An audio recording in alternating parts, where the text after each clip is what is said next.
Hi, and welcome to this live reading from Problematic Love, the Rogue Series, Book 8 by Lara Cosio, and this is hosted by Itsy Bitsy Book Bits. Chapter 1, San Francisco. Danny Boy. I've got Miss Patterson in my arms. Her body is soft, her hair smells sweet and clean. This is what I've wanted. This is what I've obsessed over for so long. She's come all the way from Ireland to see me.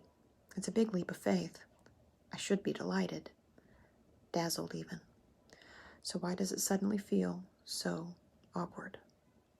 The thing is, I am happy to see her. That's not the problem. It's that when I pulled her to me, something about us felt off. I try to gloss over this, talking a mile a minute, suggesting things we can do in San Francisco together, ways we can fulfill the entreaty I made of her to come here to play tourist with me. She cuts me off with a kiss. Yes, this is what I need to shake that uneasiness I'd felt.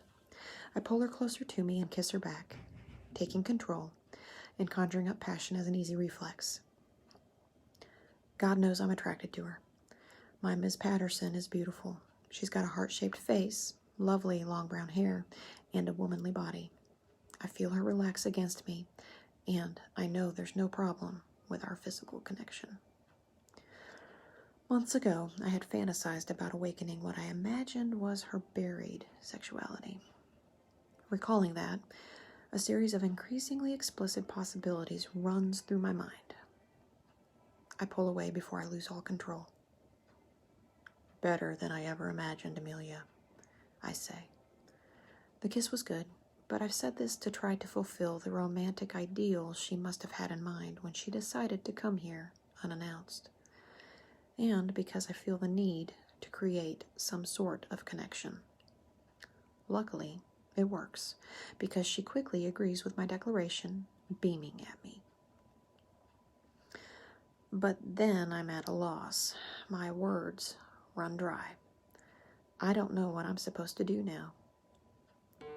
This, getting what I want, is wholly unknown to me, as is connecting with someone, even the person I had felt so connected with when we had our client-therapist relationship. In an instant, the joyous expression drains from her face. She can see the struggle I'm having. This was too much, she says, and looks away. Her cheeks are red. She's embarrassed. I've made her feel this way. No, that's not true, I say. I try for eye contact, but she keeps her gaze firmly fixed on the deep blue water of the bay just outside the windows. Miss Pat, Amelia, look at me. Please, look at me. After a very long moment, she does as I ask. I see hurt and regret in her eyes. It was my mistake, Daniel, that this coming here on a whim was completely out of character for me. I should have known better. But I'll just get my bag. I think Jessica put it in a closet. She gestures to the hallway off the kitchen. Where will you go? I have a hotel, of course, she says. I'll just be out of your way. Fuck, I groan. Please don't go. Not like this. She closes her eyes for a beat, and I can tell now she's struggling with herself. Struggling to make a decision. Listen, I am thrilled you're here, I say. Truly, I am. It's been my dream for months to see you again. I'm sorry I fucked this up. I honestly didn't mean... I didn't mean to. The second I saw you, I told myself I'd do everything in my power to make this, us, work. But then... I nod. But then everything went cockeyed. Not because of you or anything you did, I say quickly, but because of me. Because even though you are what I want, I suddenly realized I have no idea what to do. I have no idea how to make this work, how to make a lovely person such as yourself happy. Because, for fuck's sake, I may be sober, but I just don't know what to do next with this situation. It takes her a moment. But finally, she nods. Maybe we should start as friends and see how that goes? I don't want to be friends. I want to fuck you senseless. Not the most charming thing to say, but it is the truth. Daniel, she says, using her therapist's reproachful voice. But underneath it, I see something in her eyes. Something that says she's titillated by what I said. I take this as a good sign and I move closer to her. Fuck the restraint I showed earlier. Deciding that the way out of this awkward reunion is physical, I reach for her, pulling her to me by her waist before she can move away. I lean down to her to kiss her. But she turns away. Chapter 2. Amelia. This is wrong. It's all wrong. I'm wrong. I should never have come here. I should have listened to my better judgment and kept up the distance we'd had. What was I thinking? Oh, I want to sink into the floor and disappear. Or better yet, rush right over to that gorgeous Golden Gate Bridge and get lost in the Sea of Tourists. But I have Daniel to sort out. In this short reunion, I've belatedly realized that the feelings he'd claimed to have for me were all part of his big talk. He'd always been one to run off at the mouth, only vaguely aware of his intentions. And it's clear all his rambling voicemails and declarations of missing and needing me were a part of that.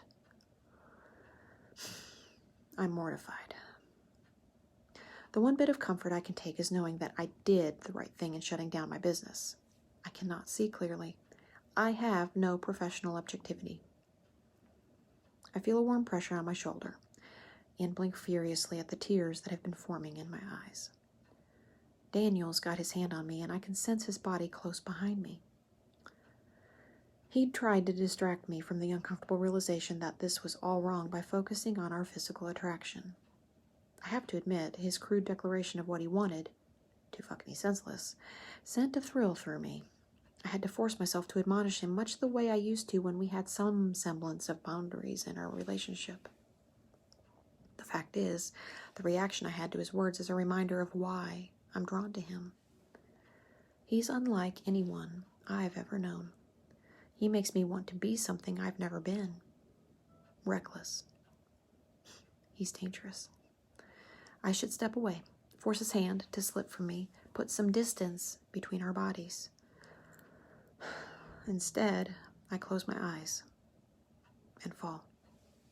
I let my body fall back against his, and in response, he wraps his arms around my shoulders and waist, pressing hard against me as he leans down and kisses my neck. These aren't tender kisses. This isn't some gesture meant to make me swoon. He's hungrily tearing at my skin with his lips and teeth. I had imagined he'd be rough, demanding and aggressive, maybe even selfish. That expectation of how he'd be with me had, perhaps inexplicably, fueled my fantasies. I didn't like to admit to myself that I could be turned on by such thoughts, even as at the same time I used them while pressing my hand between my legs late at night. Because the idea that I wanted him to be that way meant I was looking for trouble. At least that was in bed. I'd never been reckless and free with sex. I'd certainly never taken up with some random stranger, as he had suggested I do during the same session when he told me how he'd spontaneously gone home from the park with Jules for the sole purpose of sex. That was the kind of desire he exposed me to. It frightened me because it excited me. And now he's doing what I had wanted, taking control and setting my body ablaze. I can feel him hard against me and long for him to do more than kiss my neck, though the raw sensation on my skin from his touch has my entire body tingling. Instead of progressing to more, however, he abruptly stops. His lips fall away from me and his grip loosens before he retreats entirely. The sudden coldness in the new space between us makes me gasp. "Miss Pat, Amelia," he says, "I want nothing more than to fuck you so hard you'll see stars." Yes, do it. But I think this is one of those things I need to steer clear of, right? To break my old patterns, wouldn't you say? Would I? Yes, I suppose the therapist in me would tell him that he's using a physical attraction as a crutch, that jumping right to sex would not be a healthy way for a recovering addict such as myself, such as himself, to develop a relationship. I'm still facing away from him, and it gives me a moment to try to collect myself. Closing my eyes, I do my best to reset, to cast off the needy, wild thoughts I'd had for his touch. As I turn to him, I apply a benign smile to my face. Of course you're right, I say, though it's not what I want. I want to throw all caution to the wind and be in the heat of the moment with him, to live life as he usually would, without care or worry of consequence. What has become of me? Where is the good girl who always made the sensible decisions? She feels so far gone that she's almost a stranger to me, which is ridiculous. How could the very essence of who I am have disappeared so quickly? It occurs to me that maybe the change in me hasn't actually been a sudden one. Maybe it's what's been happening since that first day I met Daniel, since that first session where I knew he was this delicious danger to me. It was only when I met him that I began to lose my professional boundaries. You'll stay in San Francisco, yes? The question throws me. Then I realize I'd said I'd get out of his way. Did he think I was ready to hop right back on a plane and run away? I spent a considerable portion of my savings on this trip. No matter what happens with him, I am going to enjoy my first visit to America. Yes, I'm booked through the end of next week. He looks disappointed with my answer, and I struggle not to mirror the expression. And I'm confused again by his changing reaction to me. The first impression had been wonderful. When he recognized me sitting in his brother's kitchen, he was clearly so happy he could barely contain himself. But once I was in his arms, I could feel something shift. I didn't want to acknowledge it, but was forced to when he stared at me, conflicted. When I did the sensible thing and offered to retreat from this grand and clearly overwhelming gesture of coming to him, he begged me not to. Then he held me and kissed me with such possessiveness I wanted to give into it then and there, oblivious to the fact that Shay and Jessica were somewhere nearby. Now, he's back to acting like I've made a mistake in coming, and that staying as long as I am is too much. I rub my eyes, trying to think. Not long ago, I thought I knew him so well. When we sat opposite each other in my office, I could see his motives a mile away. But now I can't read him at all.